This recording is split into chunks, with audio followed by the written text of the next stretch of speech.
நிரந்தரம் செஞ்சு ஒரே ஒரு உங்களுக்கு தயவு தாட்சியம் இருந்தா எங்களை பணி நிரந்தரம் மட்டும் செய்யுங்க. வேற எதுவுமே கேட்கல. எல்லாருக்கும் பணி நிரந்தரம் பண்ணி நீங்க நடத்த இருக்கிற எல்லா இதுக்கு கிடைக்கிறேன். ஏன்னா இது கடைசி போராட்டமா இருக்கும், கவன ஈர்ப்பு போராட்டமே கடைசியா இருக்குன்னு சொல்லி வாய்ப்பு நன்றி கூறி வணக்கம்.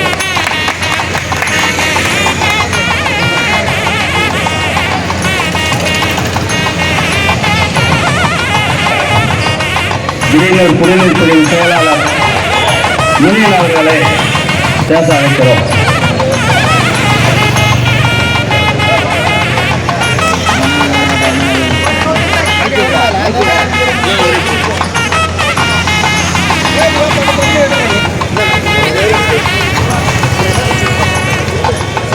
ஐஸ் இல்லாத அதான்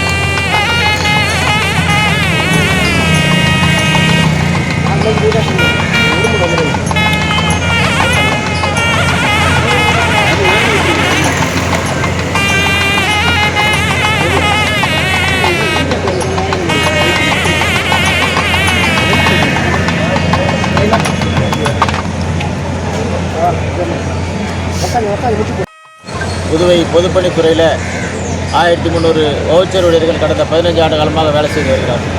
எங்களது அரசு பணியாளர் கூட்டமைப்பு இந்த ஊழியர்களை பணி நிரந்தரம் செய்ய வேண்டும் என்று தொடர்ந்து போராடி வரோம். கடந்த 2 சட்டமன்ற கூட்டத்தொடரில் முதலமைச்சர் 10 ஆண்டு அரசு துறையில் பணி செஞ்சவங்களை பணி நிரந்தரம் செய்யும் சட்டமன்றத்தில் வாக்குறுதி கொடுத்தாங்க. இதுவரையில் அதை நிறைவேற்றவில்லை. ஆக இந்த முதலமைச்சர் சட்டமன்ற வாக்குறுதியை உடனடியாக நிறைவேற்றணும். ஒட்டுமொத்த புதுவை காரைக்கால் யானத்தில் உள்ள இந்த வவுச்சர் ஊழியர்களை பணி நிரந்தரம் செய்கின்ற கோரிக்கை வலியுறுத்தி அரசு பணியாளர் கூட்டமைப்பு சார்பாக இன்றைக்கு மாபெரும் கவனஈர்ப்பு கண்டன ஆர்ப்பாட்டம் 3 பிராந்தியத்தில் நடக்கும்.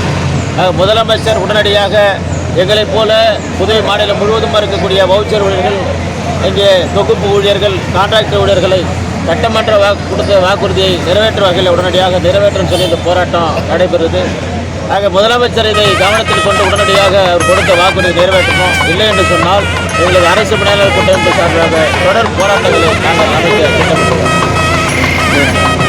சரவணன் அரசு பணியாளர் கூட்டமைப்பு தலைவர். இந்த அரசாங்கத்திற்கும் இந்த அதிகாரிகளுக்கும் நாம் இந்த அரசாங்கத்திற்கு இறுதி ஏற்படும் என்பதை நீங்கள் தெரிந்து கொள்ள வேண்டும். ஆகையால் எங்களுடைய அந்த கோரிக்கைகளை உடனடியாக நீங்கள் நிறைவேற்ற வேண்டும். நாங்கள் அனைவரும் வேலை செய்வதற்காக தனித்தனியாக பிரிவு எடுக்கின்றோம். போராட்டம் என்று மிகப்பெரிய கூட்டம் வந்து கொண்டிருப்போம். ஆகையால் இது சாதாரண கவனஈர்ப்பு போராட்டம் என்பதற்காகத்தான் இந்த கூட்டம். எங்களுடைய ஒட்டுமொத்த கூட்டத்தையும் நீங்கள் கண்டால் நீங்கள் வாங்க மாட்டீர்கள். தயவு செய்து எங்களுடைய கோரிக்கைகள் நிறைவேற்ற வேண்டும். இந்த ஊழியர்களுக்கெல்லாம் நாம் சொல்லக்கூடாது ஒன்றே ஒன்றுதான். தயவு செய்து தலைவர் என்ன சொல்கிறாரோ அதை மனதில் வைத்துக் கொண்டு அவரது பின்னாலே நாம் சென்று நாம் வெற்றி அடைய வேண்டும்.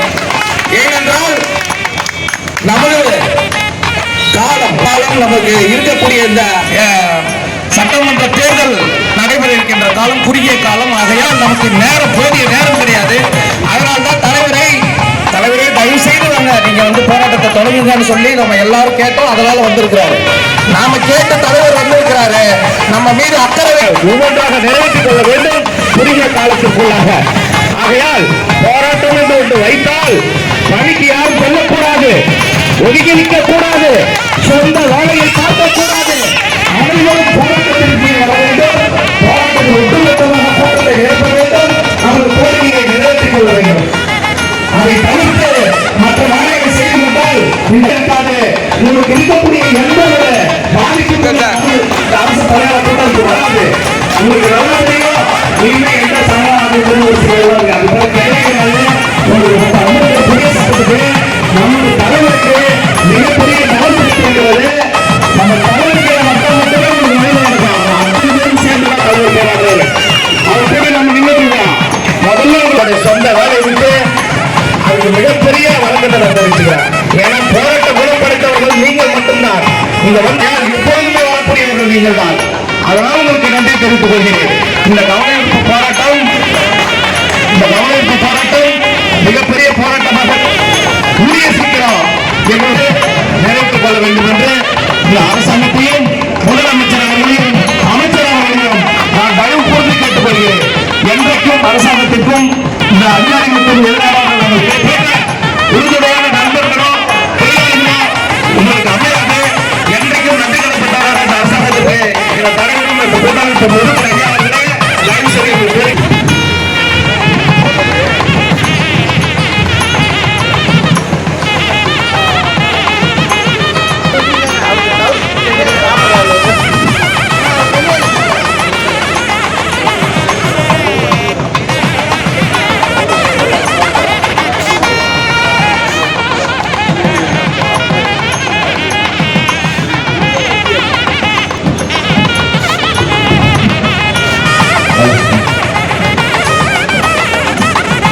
அந்த சத்தம் கேட்குது கிட்ட வந்துக்கலாம். மைக்கு சின்ன சின்னதாக இருக்குது நம்மள மாதிரியே. மண்ணில் விழும் விதையே நாளை மரமாய் வளரும். விண்ணில் நிறையும் விதையே உலகில் மழையால் பொழியும் என்ற புரட்சிகரமான வாக்குறுதி ஏற்ற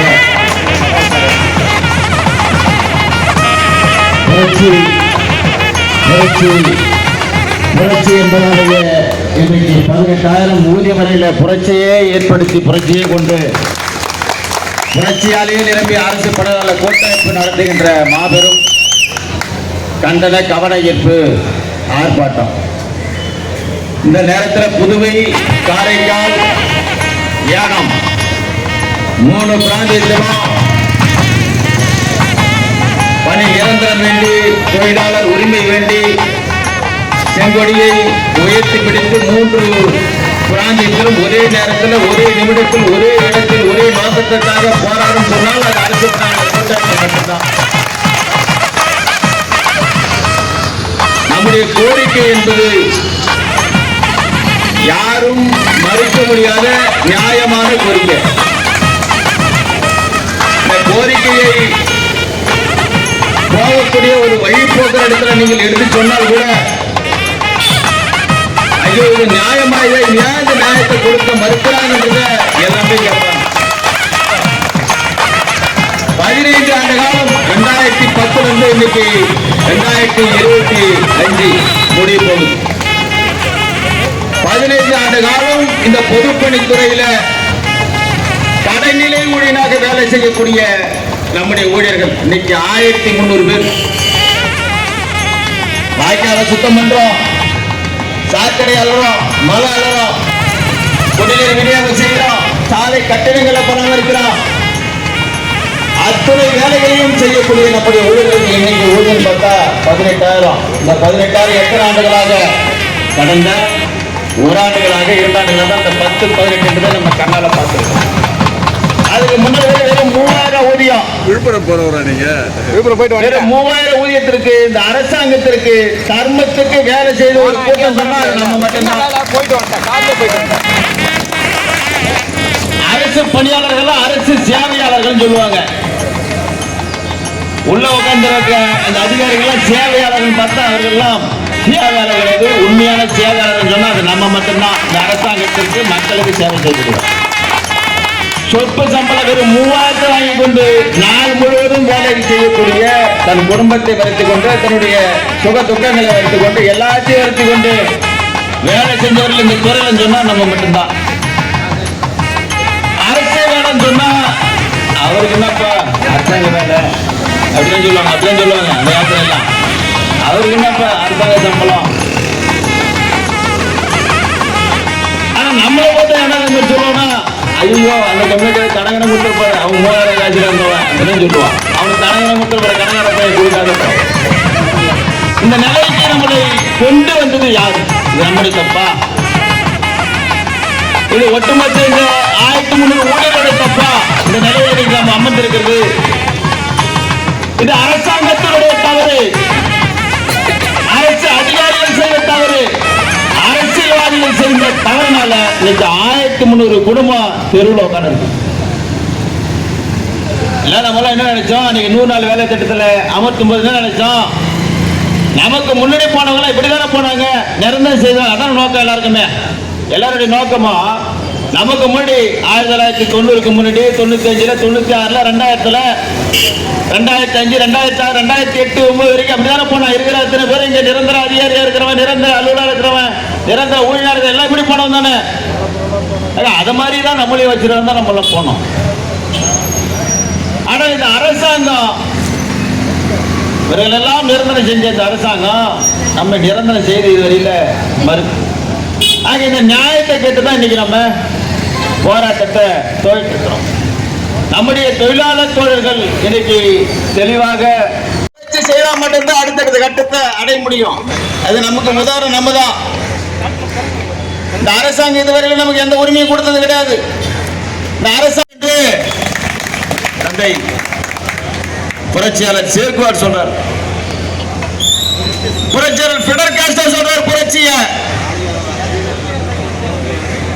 அது பஞ்சிமத்திலே படுத்துக் கொண்டிருக்கிற பட்டு ரோசா அல்ல புரட்சி,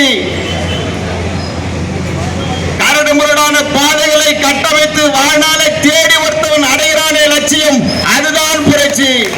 ஆக அமைதியாக இருந்தா ஒண்ணுமே செய்ய முடியாதுன்னு நம்முடைய கொள்கை ஆசான் அண்ணல் அம்பேத்கர் சொல்றாங்க. அடிப்பட்டவன், மிதிப்பட்டவன், வலிம்பிலே பாதிக்கப்பட்டவன். ஒரு ஜனநாயகம் என்பது எது? ஒரு ஜனநாயகம் என்பது புரட்சியாளர் அண்ணல் அம்பேத்கர் சொல்றாங்க. அரசியலமைப்பு சாசன சட்டத்தில் முகப்புரையில் எழுதியிருக்கிறாரு, சமத்துவம், சகோதரத்துவம், ஜனநாயகம் இது மூன்றும் தலைக்கக்கூடிய ஒரு நாடாக இந்திய நாட்டை நான் அரசியலமைப்பு சட்டத்தை உருவாக்கி இருக்கிறேன் புரட்சியாளர் சொல்றாங்க. ஜனநாயகம் என்பது அடித்தட்டில் இருக்கிற மக்கள் அவருக்கான அதிகாரம், அவனுக்கான அங்கீகாரம், அவனுக்கான நியாயம் கிடைத்து அவனும் சமநிலை வாழுகிறான் சொன்னா அதுதான் ஜனநாயகம் சொல்லி புரட்சியாளர் சொல்றாரு. இந்த அரசாங்கம் அது போன்ற ஜனநாயகத்தை நமக்கு கொடுத்திருக்குதா? இந்த அரசாங்கம் இந்த கடனிலை தொழிலாளருக்கு ஜனநாயகம் கொடுத்திருக்குதா? ஜனநாயக ரீதியாக போராடக்கூடிய தொழிலாளரை குரல் வழியை நெருப்பதுதான் இந்த நேஷனல் டெமோக்ரசி அலையன்ஸ் ஆட்சியுடைய அவல நிலை. முதலமைச்சர் சொல்றார், என்டிஏ அலையன்ஸ் நாங்க ஆள்றோம். என்டிஏ அலையன்ஸ்ல தான் இருக்கிறோம். நீங்க என்டிஏல தான் இருக்கிறீங்க, என்டிஏல தான் ஆடுறீங்க. உங்க பக்கத்து தொகுதிகள் சரிபோகமா நடக்குது, சுகபோகமா எல்லாம் நடக்குது. ஆனா பாதிக்கப்பட்டவன் அப்படியேதான் இருக்கிறான். கடந்த மாதம் முதலமைச்சரை நான் சந்தித்து பேசினேன். சட்டமன்றத்தில் ஐயா 2 முறை வாக்குறுதி கொடுத்திருக்கீங்க.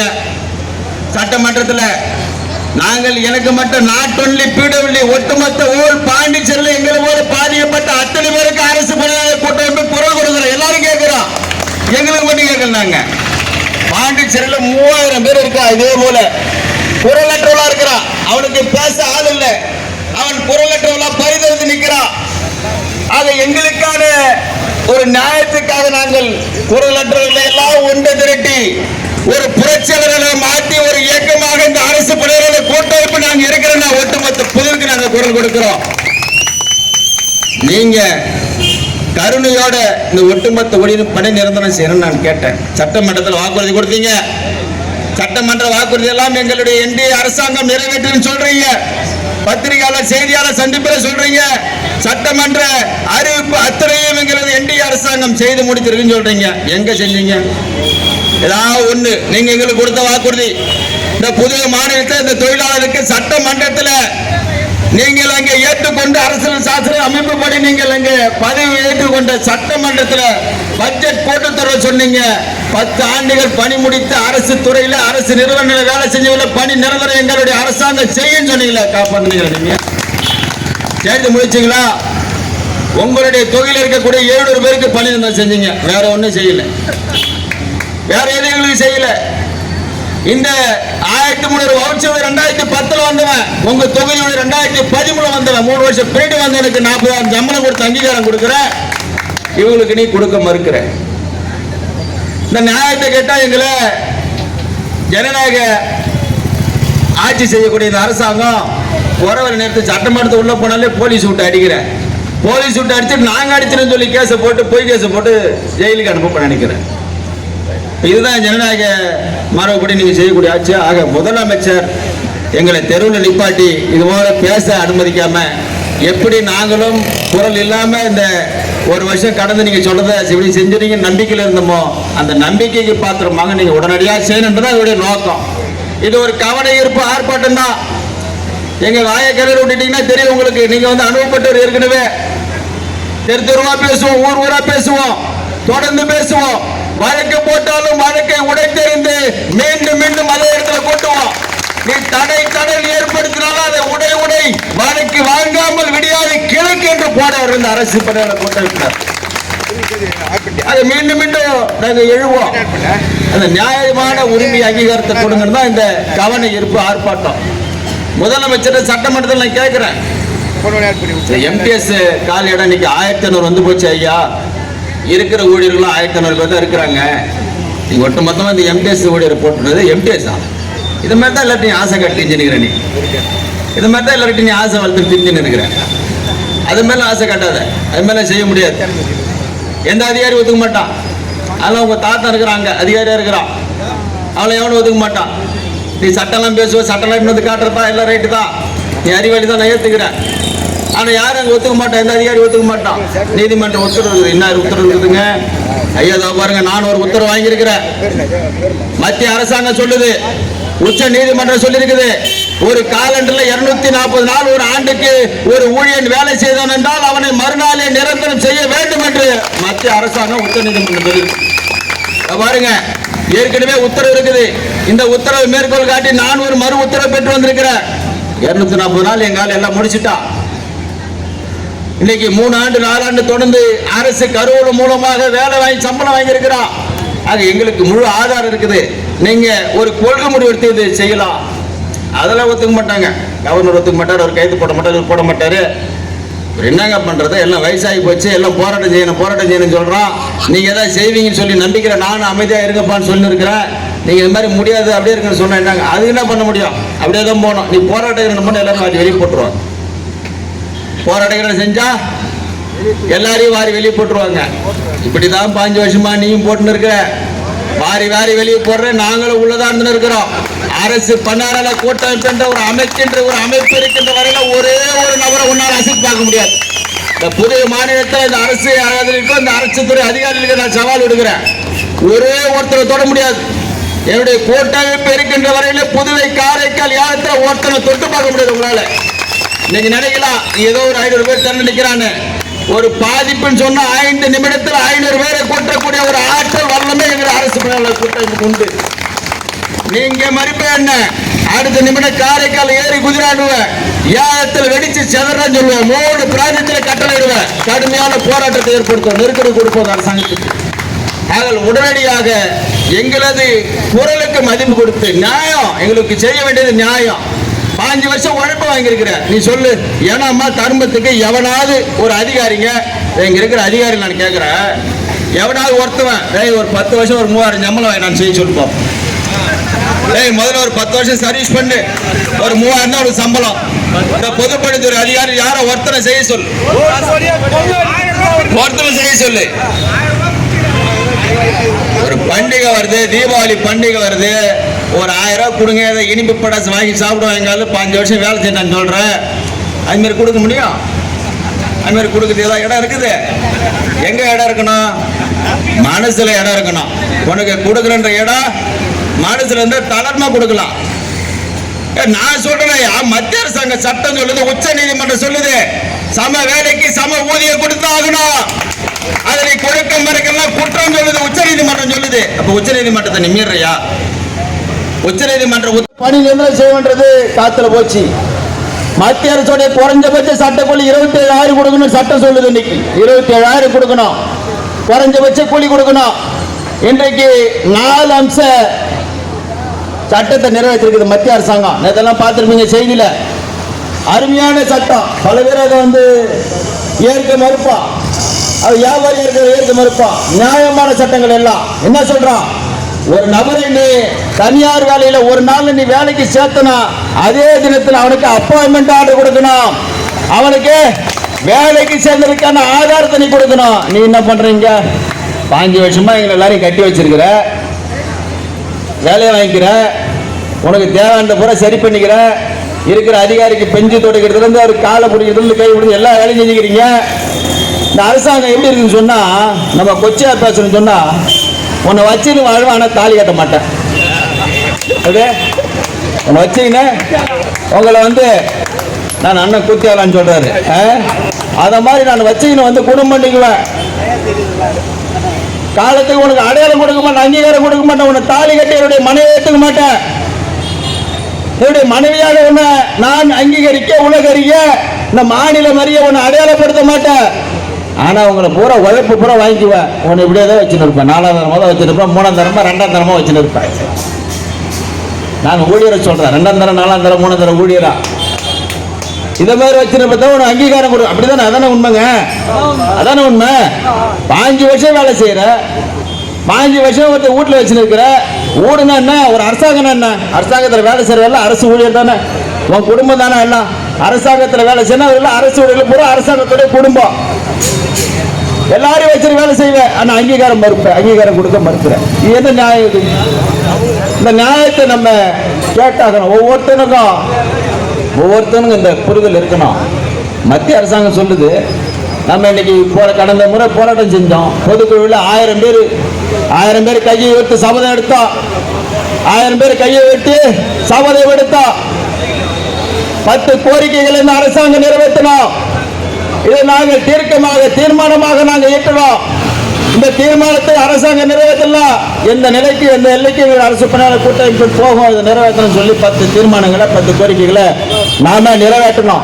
முதலமைச்சர் கொடுத்த என்ன சொன்ன? ஐயா 1075 பேர் கைது போட்டிருக்கான், 1075 பேர் கையொப்பம் போட்டிருக்கிறான்.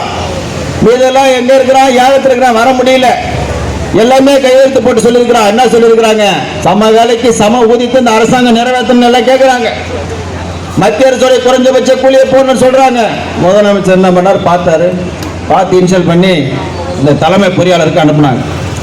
இந்த தலைமை பொறியாளரை சந்திச்சு நம்ம கொடுக்குறோம். ஐயா முதலமைச்சர் சொல்லிக்கிறோம், உங்களை பரிசீலனை பண்ண சொல்லிக்கிறாங்க. 4 வருஷமா தூக்கி குப்பையில போட்டணுங்க. 4 மாசமா அதை என்னன்னே பார்க்கல. நாமளும் ஏதோ ஃபைல் போட்டுறோம் பார்த்தா அப்புறம் எங்க தாங்க நம்பர் கொடுங்க போய் தேர்ந்த பார்த்தா ஒன்றும் இல்லை, அது குப்பையில கிடக்கு. திரும்பி அதை தூசு தட்டி எழுப்பி இப்போதான் அதை நீங்கள் இதை செய்யலன்னு சொன்னா கடுமையான போராட்டத்தை நாங்கள் முன்னெடுக்கணும்னு சொன்னதுக்கு அப்புறம் இ ஃபைலா போட்ட நம்பர் கொடுத்துருப்போம் உங்களுக்கு 50-107 இ ஃபைலா. இப்போதான் நம்முடைய இந்த 10 கோரிக்கைகளை தாங்கி ஒரு கோப்பை இந்த பொதுப்படைந்த நிர்வாகம் இப்பொழுதுதான் செயலருக்கு முதல் முறையாக அனுப்பியிருக்கிறது நம்முடைய அழுத்தத்துக்கு பிறகு. அப்ப புரட்சி செய்யாம இதான் நடக்குமா? போராட்டம் செய்யாத இது நடக்குமா? பிறக்கிற தாய் வயிற்றுல இருந்த பிறக்கிற குழந்தை கூட புரட்சி செய்தாங்க, பிறக்கும் போதே வருது, புரட்சி வருது. புரட்சி என்ற அழுகை செய்தால் தன்னுடைய தாய்ப்பாலிட்ட உயிர் வாழ்வதற்கு முதல் முறையாக பாலை குடிக்க சொன்னா அது புரட்சி செய்தான் குடிக்கும். புரட்சி இல்லாத வாழ முடியாது, தன்னம்பிக்கை இல்லாத ஒரு மனிதன் வாழவே முடியாது. இன்னைக்கு 1300 பேர் நம்ம ஊழியர்கள் பல பேர் அண்ணெல்லாம் பேசினாங்க. சில பேர் வர்றதில்லை, சில பேர் போறதில்லை. அதை பத்தி இல்ல, தன்னம்பிக்கை நிறைந்து நிற்கக்கூடிய இந்த கூட்டம் கண்ணு கட்ட தூரம் வரைக்கும் எனக்கு கூட்டமாக தெரியுது. அது என்னென்ன தெரியல, நம்மளால வண்டின்னு தெரியல. கண்ணை கட்ட தூர வரையில நிற்கக்கூடிய இந்த புரட்சியாளர்கள் தான் ஒட்டுமொத்த ஊழலுக்கும் பணி நிரந்தரத்தை பெற்றுக் கொடுக்கக்கூடியவர்கள் என்பதை நாம் உணர்ந்திருக்கணும். அவன் வரல, இவன் வரல, இதை பேசவே தேவையில்லை. சட்டம் போட்டான் மத்திய அரசாங்கம்.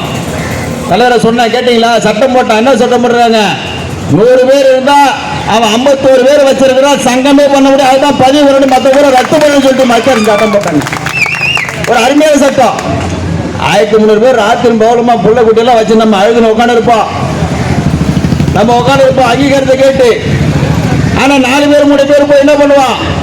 அரசியல்வாதி பேச்சை கேட்டு அவங்களோட எச்ச காசுக்கு அடிபடிந்து உன் பொண்டாட்டிக்கு வேலை தர, பிள்ளைக்கு வேலை தரன்னு மண்டிட்டு அங்க போய் நாய் மாதிரி அவன் கால நக்கி ஒட்டுமொத்த 1000 பேர் அங்க நிற்கக்கூடிய அந்த புரட்சியாளர்கள் போராளிகளை சிறிதும் கவலைப்படாம அதை நாசமாக்கி, அந்த போராட்டத்தை நாசமாக்கி பின்னுக்கு தள்ளுறது நோக்கம் என்ன?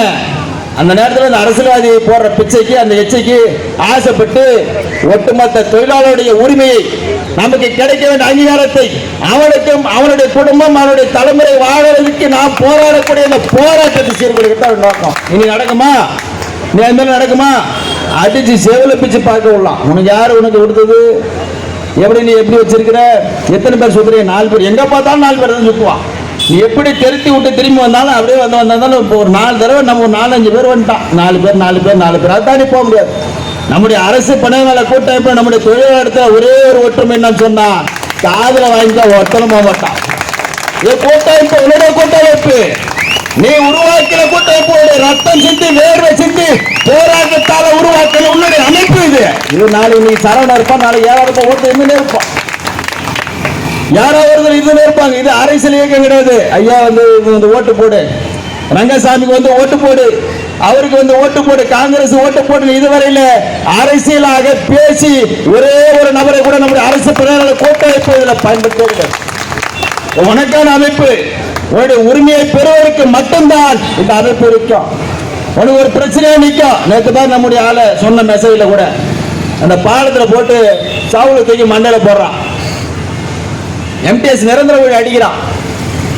அதெல்லாம் பொறுப்படுத்தி போயிடறான். கையில் பார்த்தா 4 மோதிரம் போடுறான், அந்த கையில் 1 மோதிரம் போடுறான், டிராவல்ஸ் வச்சுக்கிறான், பிஸ்னஸ் பண்ணுறான், 70,000 சம்பளம் வாங்குறான், வெளியே பூரா வேலை செய்யறான். அவனுக்கு என்ன பண்ண நினைக்கிறான், இந்த வவுச்சர் ஊழியரை பார்த்தா இலக்காரமாக இருக்கு, இப்போ எதுவுமே கேட்கக்கூடாதுன்றான்.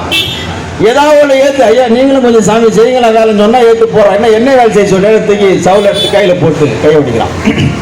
அதுக்கு முந்தின வர காட்டாடி குப்பத்தில் ஒரு பையனை அப்படிதான் கத்தி எடுத்து வரது பிரிண்டி பக்கமாக அடிக்கிறான். ஏன்னா வேலை செய்யணும்னு சொன்னான். அப்போ என்ன ஆகிப்போச்சு, இந்த பொதுப்பணித்துறை நிர்வாகத்தில் நிரந்தர ஊழியனா அவன் ஏதோ ஒரு மேல்பாக இருக்கிறான். இந்த கடைநிலை ஊழியனா அதை பற்றி அவனுக்கு வந்து ரொம்ப இலக்காரமாக பார்க்கணும். ஆக நீ இலக்காரமாக பார்த்தனா விட்டுட்டு போறாள். நாம அரசு பணியாளர்களை போட்டு போடுறதுன்னா சொல்றோம், நீ நிரந்தர பணியாளர் எங்க மயிரிக்கனடா, எனக்கு உண்டான அந்த அநீதிக்கு, எங்களுக்கு இழைக்கப்பட்ட அநீதிக்கு நியாயம் கொடுக்கணும். ஒன்ன போய் நின்று போராடுறோம். அவனை டிரான்ஸ்பர் அடிக்கிறான், அவனை மாத்துறான்.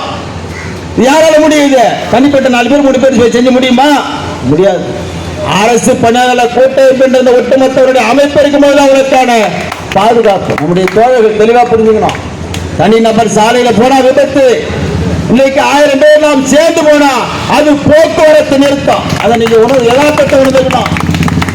இளந்தி வலைகள் ஒன்றுபட்டு நின்று சொன்னா ஒரு சிங்கத்தை கட்டி போட முடியும் சொல்றான். ஒட்டுமொத்த நபர்களை நாம ஒன்று சேர்ந்து சொன்னா நம்மளால அடைய முடியாது, ஒண்ணுமே கிடையாது. இந்த அரசாங்கத்திற்கு நாம் 10 அம்ச கோரிக்கைகளை வச்சிருக்கிறோம். இதை இ-ஃபைலா கடந்த வாரம் போட்டிருக்கிறாங்க. இந்த இ-ஃபைல் என்பது ஈயாவே இருக்கும். அதுக்கு உயிர் கொடுக்க வேண்டியது நம்முடைய புரட்சிகரமான போராட்டங்கள் தான் அந்த கோப்பை நகர்த்த முடியும். இந்த கோப்பை நகர்த்ததுக்கு நாம ரொம்ப கடுமையான போராட்டம் செஞ்சிருக்கிறோம். அறிவிப்பு பெறது எளிது. இந்த அரசாங்கத்தை ஆட்சியாளர்களிருந்து அறிவிப்பு பெறது. இப்ப நீ போராட்டம் இங்க பண்ற, இந்த போராட்டம் சட்டமன்றத்தில் ஒரு முற்றுகை செய்யணும்னு வச்சுக்க, கூட்ட உடனே போனோடனே முதலமைச்சர் சொல்லுவாங்க, சரி ரைட் அதை முடிச்சு கொடுத்துருவோம். அது என்னது, அறிவிப்பு முடிச்சு கொடுத்தோன்னு சொல்லிட்டார், வாக்குறுதி கொடுத்துட்டார். இந்த வாக்குறுதியை நிறைவேற்றுவதுதான் கடினமாக இருக்குது. இந்த வாக்குறுதியை முதலமைச்சர் மீண்டும் நிறைவேற்றுவதற்கு நாம் கடுமையான போராட்டங்களை முன்பெடுத்துவது தேவையாக காலத்தில் கட்டாயமா இருக்குது. நிறைய உதாரணம் சொல்லலாம். 4 மாதத்துக்கு முன்னாடி பிஆர்டிசில தொடர் போராட்டம், பேருந்து இயக்கல நிறுத்திட்டாங்க. எங்கேயும் வண்டி ஓட்ட முடியாதுங்க. நாங்க 20 வருஷமா வேலை செய்யறோம், 18 வருஷம் ஆகி போச்சு, நிரந்தரம் செஞ்சு கேட்கிறாங்க. நியாயமான போராட்டம். போக்குவரத்து துறையில 20 ஆண்டு காலம் வேலை செய்யற அந்த ஊழியர்களை பணி நிரந்தரம் செய்யல, நியாயமா போராடுறான். உண்ணாவிரதம் இருக்கிறான், கவனஈர்ப்பு ஆர்ப்பாட்டம் பண்றான். அங்கே தொடர் வேலை நிப்பாட்டம் செய்யக்கூடிய நேரத்தில் தான் என்ன பண்ற திரும்பி பார்க்கறான். அதுக்கு முன்னாடி அவன் 1 வாரமா போராட்டங்கிறான். இந்த அரசாங்கத்திட்ட ஒண்ணு என்னன்னு சொன்னா, ஒருத்தன் போராடுறான். ஏன் போராடுறான்?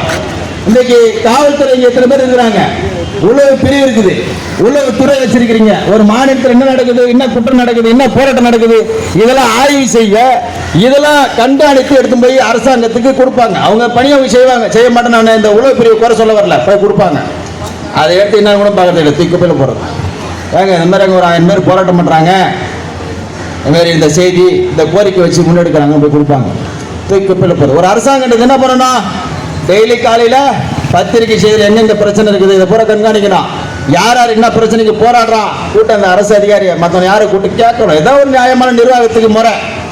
ஆனால் என்ன பண்ணுறாங்க, 1 வாரமாக போராட்டம் பண்ணால் அந்த பிஆர்டிசி நானே கண்டுக்கல, போய் பேருந்து நிறுத்தினோடனே அவனை மிரட்டுறது, வண்டி நிறுத்திட்டியா உன்னை வேலை விட்டு தூக்கிடுவேன், உன்னை சஸ்பெண்ட் பண்ணிவிடுவேன். அவன் அதுக்குன்னு அசரில் வண்டி நான் குறுக்குள்ள எல்லாம் குறுக்குறு விட்டு 1 வாரம் போராட்டம். உடனே கூப்பிட்டு பேசி 10,000 சம்பளம் ஏற்றுறன்னு முதலமைச்சர் வாக்குறுதி கொடுத்துட்டாங்க. அதிகாரியில் கூப்பிட்டு சொல்லி 5 மாதம் ஆகி போச்சு. மறு மாதம் இருந்தாங்க. அதுக்கப்புறம் உங்க அரியராக கொடுக்குறோம், நாங்கள் இன்னைய வரையில கொடுக்கல. நேற்று அந்த தொழிற்சாலைகளில் தொடர்பு கொண்டு, தலைவா நாங்களும் போராட்டத்தை, என்னப்பா 26,000 சம்பளம் வாங்குற, அது கூட போராட்டத்தை வரேன்ற, எங்கெங்க நீங்க வேற 16 தான் ஒன்றும் வாங்குறோம், கொடுக்கவே இல்லை. இந்த அரசாங்கம் ஒரு பொய்யான வாக்குறுதியை மீண்டும் மீண்டும் கொடுத்துவிட்டு திரும்ப நம்ம அதுக்கு ஒரு வாக்குறுதி கொடுத்தா அந்த வாக்குறுதி அரசாங்கம் நிறைவேற்றணும். நமக்கு வாக்குறுதி கொடுத்து 2 வருஷம் ஆகிப்போச்சு. நீ இன்னைக்கு தான் 18,000 சம்பளம் கொடுத்தோம். இன்னைக்கு 18,000 நாங்கள் போராடுறோம். நாங்கள் கிட்டத்தட்ட 7 ஆண்டு கால ஆமாகத்தில் 18,000 சம்பளத்தை கேட்டு போராடுறோம். நீ கிட்டத்தட்ட 5 வருஷம் கழிச்சு அந்த 18,000 சம்பளத்தை கொடுத்த. நாங்கள் கேட்ட 18 என்று சட்ட கூலியாக கொடுக்கணும். 18,000 சட்ட கூலியாக கொடுக்கணும். முழு நேர தினக்கூலி என்ற அடிப்படையில் நிரந்தர ஊழியராக கொடுக்கணும்னு சொன்னோம். நீங்க கொடுத்தது தொகுப்பூதியமா, பென்ஷனா கொடுக்குறீங்க, பென்ஷன் தொகையை கொடுக்குறீங்க, தொகுப்பூதியமா. இன்னைக்கு நாங்க கேட்கறது 27,000 மத்திய அரசு 7வது ஊதியக்குழுல இன்றைக்கு அறிவிக்கப்பட்டிருக்கிற அந்த 27,000 ஊதியத்தை மத்திய அரசின் சட்டக்கூலியை உடனடியாக நீங்க நிறைவேற்றுங்கன்னு சொல்லி நம்ம கோரிக்கை வைக்கிறோம். நீங்க ஊதிய பில்லு கொடுக்கல, தொடர்ந்து கேட்டுக்கிறோம். கிட்டத்தட்ட ஒரு 3-4 வருஷமா கேட்கிறோம். ஐயா இந்த 10,000 சம்பளத்திலே கேட்டிருக்கோம். அரசு கருவூலம் மூலம் சம்பளம் கொடுக்குறேன். இன்னைக்கு நீ ஒரு தனியார் நிறுவனத்தில் வேலை செஞ்சா கூட அவனுக்கு ரசீது உடனடியாக பே பில்லு கொடுக்கணுன்றான். நீ கொடுக்குற ரசீதை எடுத்து போய் நாங்கள் நெத்தியில் ஒட்டிக்க போறோம். ஏண்டா எங்க போய் கேட்டாலும் ஒரு லோன் 1 லட்ச ரூபா கூடான்னு ஒரு தனியார்ல கேட்டா எங்க சம்பள பில்லுங்க காட்டுங்கன்றான். சம்பள பில்லுன்னா ஒண்ணுமே நான் எதுவுமே கண்டுக்க மாட்டான். நம்மள ஒரு ஆளாவே எவனும் மதிக்கிறது இல்லை. அப்ப இந்த ஊதிய பில்லு கொடுக்கறதுல உங்களுக்கு என்ன பிரச்சனை இருக்குது? வேலை செய்யறான், அவனுக்கு கூலி கொடுக்குற, அரசு கருவூலம் கூட கொடுக்குற, இது என்ன 60 ரூபா கொடுக்குற. அப்ப அவனுக்கு ஒரு பில்லு கொடுக்குறது இல்லை. நீ பில்லு கொடுத்தா நேரம் நீ கோர்ட்டுக்கு போயிடுவ. சரி நீ கொடுக்கல நாங்கள் போகாத உக்கான போறோம். நீ பில்லு கொடுக்கலன்னா போகணும் விருப்படும். ஆவணம் உன்கிட்ட இருக்காது, துறையில் இருக்காது. உன் துறையில் இருக்கிற ஆவணம் பூரா என்கிட்ட இருக்குது. அதில் போத நீங்க தெரிஞ்சுக்கலாம். 18,000 சம்பளம் போடும்போது தேடி கிடந்து எங்கடா காடன் காணன்னு நான் உங்கள்கிட்ட தேடின்னு வரல. இருக்கிற ஆவணத்தை பூரா நாங்கள் எல்லாம் அன்னிலிருந்து இன்னி வரைக்கும் சேகரிச்சு வச்சிருக்கிறோம். நான் கொடுத்து அன்னைக்கு ஆளுநர்கிட்ட கொடுக்குறது ஒரு துறை தேடுறோம்பா. இருக்கிற ஒரு கோப்பு 18,000 அன்னைக்கு 2014 முதலமைச்சர் ஆளுநரிடத்தில் கட்டாரிட்ட கையெழுத்து வாங்கின ஒரு கோப்பை காணமா. எங்கப்பா உங்களுக்கு சம்பந்தமா அந்த கையெழுத்து அந்த இதை காணும், எங்க போட்டதுன்னு தெரியல. நான் உதாரணம். அப்ப நம்முடைய தலைமை பொறியாளர் இந்த போராட்ட இந்த ஆர்ப்பாட்ட மனு எடுத்து போய் கொடுத்து கோரிக்கை கொடுக்க கூட சரவணன் வாங்க இப்ப வேணாம், ஏன் அவசரப்படுறீங்க, 26 கொஞ்சம் வச்சுக்கலாமா, நீங்க 2026 கொஞ்சம் பாருங்களேன், போராட்டத்தை தள்ளி போடுங்களா அப்படின்னாரு. ஐயா ஏங்க நான் அதுக்கப்புறம் போயிடுவேன் ஊருக்கு, அப்புறம் கூட நீங்க பொறியா பண்ணிக்கலாம. 7 தலைமை பொறியாளரை பார்த்துட்டோம், 6 தலைமை பொறியாளரை பார்த்துட்டோம். வந்திருக்கிற தலைமை பொறியாளர் வந்திருந்து வரைக்கும் போராட்டம் செய்யல. ஆனா நம்முடைய போராட்டத்தை அவரு ஜேஏஆர் பார்த்துட்டு வர்றார். ஜேஆர் இருந்தாரு, நம்ம போராட்டம் பண்ணும்போது பார்த்தாரு. ஏஆர் இருந்தாரு, காரைக்கால போராட்டம் பண்ணும்போது பார்த்தாரு. ஈஆர் இருந்தாரு, காரைக்கால போராட்டம் போது சி ஆயிட்டார். எத்தனை ப்ரமோஷன்? 4 ப்ரமோஷன். நீ எங்க இருக்கிற? அதே இடத்துல இருக்கு. ஏன் நம்ம அதே இடத்துல இருக்கிறோம்? நம்ம இடத்துல சரியான 100% ஒற்றுமை இல்லாம எல்லா இடத்துலையும் காது கொடுக்குது. ஒற்றுமை இல்லாம இப்ப 18 வாங்கினியா? வாங்கணும்.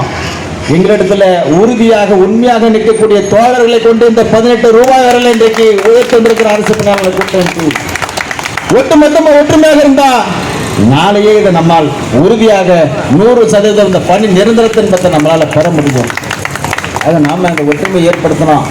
இந்த 1-2 சுத்தி கிடக்கிறது எதை பத்தி கவனிக்காத சொல்லணும். இன்னைக்கு ஏதோ கவனிப்பு ஆர்ப்பாட்டம் ஏதோ போறீங்க, நான் ஷிப்லர் அப்படின்னு வரல, இருந்தாலும் நிறைவான கூட்டமாக இன்றைக்கு நம்முடைய கூட்டமைப்பு சார்பா இன்னைக்கு அமைஞ்சிருக்குது. ஞான பிராந்தியத்தில் காலைல 8:30 மணிக்கெல்லாம் போட்டாங்க. 8:30 மணி ரெடி ஆயிட்டோம். நம்முடைய அரசு பணியாளர் கூட்டமைப்பு ஞான பிராந்தியத்தில் 25 ஆண்டு காலமாக அங்க எங்க அமைப்பும் எந்த ஒரு சங்கமும் இல்லை. முதல் முறையாக அரசு பணியாளர் கூட்டமைப்பு நம்ம அங்க துளைக்கணும்.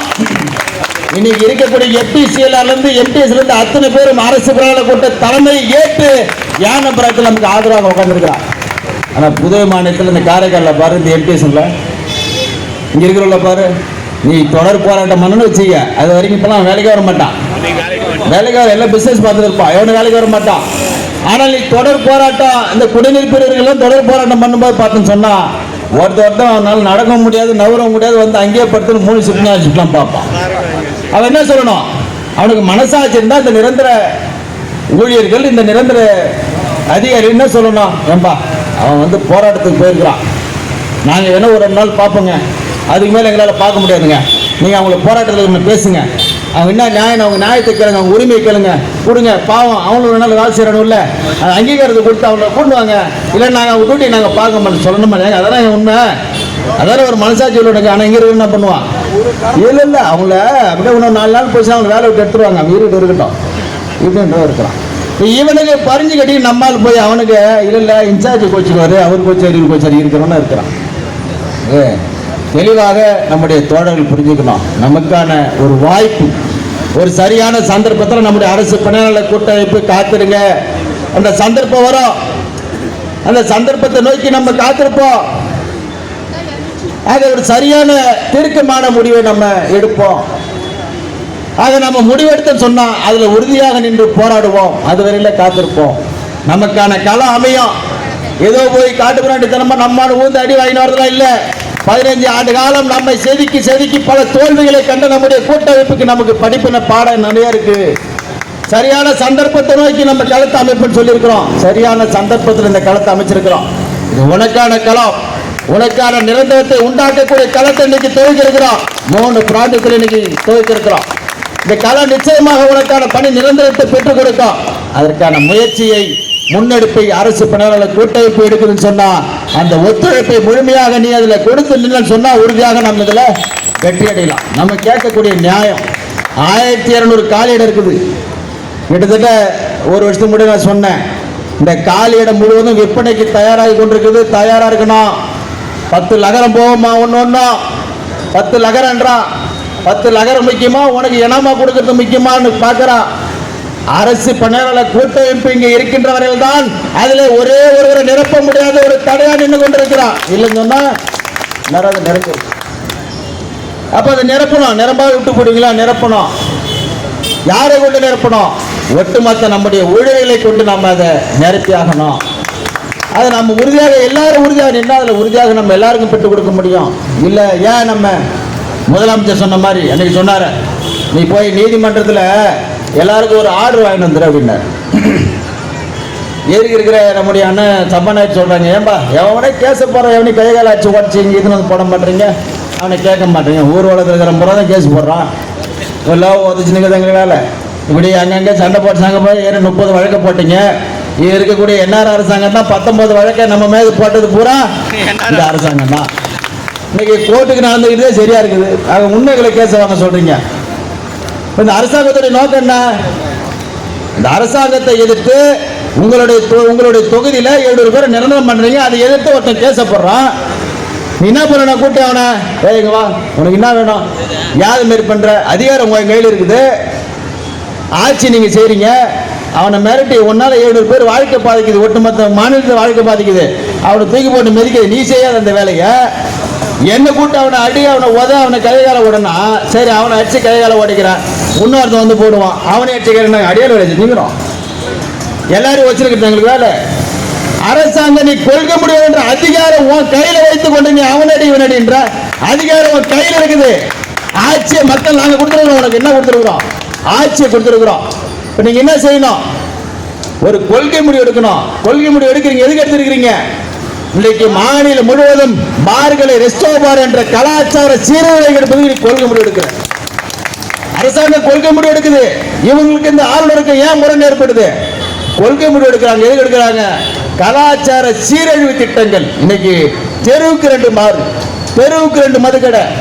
இதுல வேற இப்ப டான்ஸர் ஆகி போச்சு. எந்த நேரம் ஆடுறான்? போதை தெரியாம ராஜபுரம் ஆடுறான். வெள்ளி சரி ஞாயிறு நம்ம நகரத்துள்ளே வர முடியாது. இதுக்கெல்லாம் நீங்கள் கொள்கை முடிவு எடுக்கக்கூடிய இந்த அரசாங்கம், மக்கள் முகஞ்சுழிக்கக்கூடிய வேலைக்கெல்லாம் கொள்கை முடிவு எடுக்கிறவங்க 1500 குடும்பம் வாழ்வதற்கு, ஒட்டுமொத்த புதுவையில இன்றைக்கு 3000 குடும்பம் வாழ்வதற்கு ஏன் ஒரு கொள்கை முடிவு நீங்க எடுக்கக்கூடாது? என்னுடைய கேள்வி.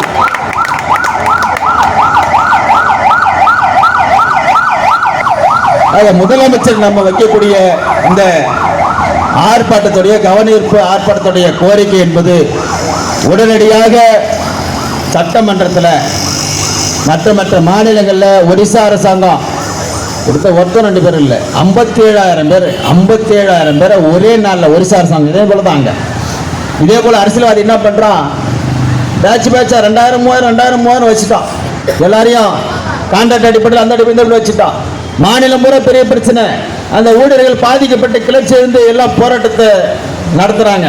அந்த அரசாங்கம் முதலமைச்சர் நவீன் பட்நாயக் அவர் முடிவு பண்றாரு, இவங்களை அப்படியே வீட்டுக்கு அனுப்பினா அவங்க வாழ்க்கை பூரா என்ன வருது, இவங்களை அம்சா இவங்களை சார்ந்த குடும்பம் இருக்குது, 10 வருஷத்தை நம்பி அவன் வேலை செஞ்சுட்டான், அந்த அரசாங்கத்தை நம்பி அவனுடைய பிள்ளைகளை படிக்க வைக்கிறான், அவனுடைய எதிர்காலம் என்ன ஆகும், அவருடைய பிள்ளைகளுடைய எதிர்காலம் என்ன ஆகும், சீர்தூக்கி பார்த்து ஒரு அரசாங்கம் என்ன செய்யுது, ஒட்டுமொத்த ஊழியர்களையும் ஒரே நேரத்தில் பணி நிரந்தரம் என்ற அங்கீகாரத்தை கொடுத்து அந்த ஊழியர்களை வாழ வைக்குது.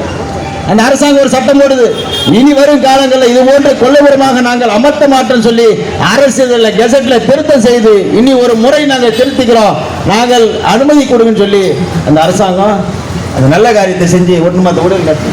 இந்த முதலமைச்சர் நம்முடைய மாண்புமிகு ஐயா ரங்கசாமி இடத்துல நான் இதான் சொல்றேன், ஐயா நீங்க ஒரே ஒரு முறை அதை செய்யுங்க, இந்த எல்லா ஊழியர்களும் உங்களுக்கு நாங்கள் உறுதுணையாக நிற்போம். எதிர்நோக்கி தேர்தல் வருது, இந்த தேர்தலில் நாங்கள் எல்லாம் உங்களுக்கு ஆதரவாக உறுதுணையாக நிற்போம். இன்னைக்கு இந்த பொது பணிகள் மட்டுமல்லாமல் ஒட்டுமொத்த புதுச்சேரியில் இருக்க எல்லாரையுமே ஒரு கொள்கை முடிவு, நீங்க ஒரே ஒரு கையெழுத்து போடுங்க. சரி நீங்க சொல்ற மாதிரி அதிகாரி ஒத்துக்கணும் கூட வச்சுக்குவோம், நீங்க முதல்ல கோப்பை தயாரிச்சு அனுப்புங்க, நான் கொள்கை முடிவு எடுக்கிறேன், அரசாங்கம் இந்த ஒட்டுமொத்த பாதிக்கப்பட்ட பணி நிரந்தரம் செய்யணும் ஒரு கோப்பை போடு.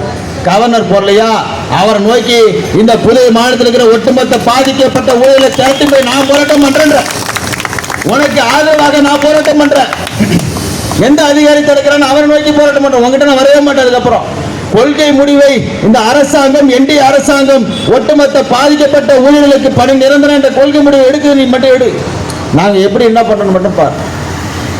அது இந்த ஒரு முறை இதை தளர்வு பண்ணி எல்லாருக்கும் வயசு போயிடுதுங்க செய்யுங்கன்னு சொன்னா முதலமைச்சர் எல்லாருக்கும் போய் ஆர்டர் வாங்கிட்டாங்கன்னு சொல்றாரு. இன்னைக்கு எல்லாருக்கும் ஆர்டர் வாங்க போனோம், எங்க போனோம், நீதிமன்றம் நம்ம போனாலும் 100% நம்ம நியாயம் கிடைக்க நியாயம் நம்ம பக்கம் இருக்குது. இன்னைக்கு 15 ஆண்டு காலம், கிட்டத்தட்ட 10 ஆண்டு காலத்துக்கு மேலாக இன்னைக்கு தொடர்ந்து முழு சேவை செஞ்சு வந்துருக்கிறோம். இந்த முழு சேவை ஒரு ஆண்டு தொடர்ந்து முழு சேவையில் அவன் ஈடுபட்டு 240 நாள் ஒரு காலண்டரில் அவன் முடிச்சாலே அவனுக்கு பணி நிரந்தரம் கொடுக்கணும்னு சட்டம் சொல்லி இருக்குது. தொடர்ந்து அரசு கருவூலம் மூலமாக இன்றைக்கு 10,022 அரசு கருவூலம் மூலம் அரசு சேவை மூலம் சம்பளம் வாங்கியிருக்கிறோம். 100% சான்று எவிடன்ஸ் நமக்கு சாதகமா இருக்கு. ஆக இந்த அரசாங்கம் கொடுக்கணும், இந்த ஆட்சியாளர்கள் மீதும் இந்த அதிகாரிகள் மீது குற்றவியல் சட்டத்தில் படி நாம் அவர்கள் மீது வழக்கே போட முடியும், அதற்கு முழு ஆவணமும் நம்ம தயார் செய்ய முடியும். அரசாங்கம் கொடுக்கணும், நம்ம இன்னைக்கு வலியுறுத்திருக்கிறோம். முதல் முறையாக இந்த கவனஈர்ப்பு ஆர்ப்பாட்டம் என்பது நிச்சயமாக நமக்கு ஒரு மாபெரும் வெற்றி படியை, நம்முடைய நிரந்தரத்திற்கு உண்டான வழியை அது ஏற்படுத்துகின்ற நம்பிக்கையில் தான் இந்த கவனஈர்ப்பு ஆர்ப்பாட்டத்தை முதல் கட்டமாக நம்ம தவிர்த்திருக்கிறோம். அடுத்தடுத்த கட்டம் நம்முடைய தொழிலாளர் ஒற்றுமையாளர் படிப்படியாக அடுத்தடுத்து படிநிலைக்கு நாம் அமைக்க இருக்கிறோம்.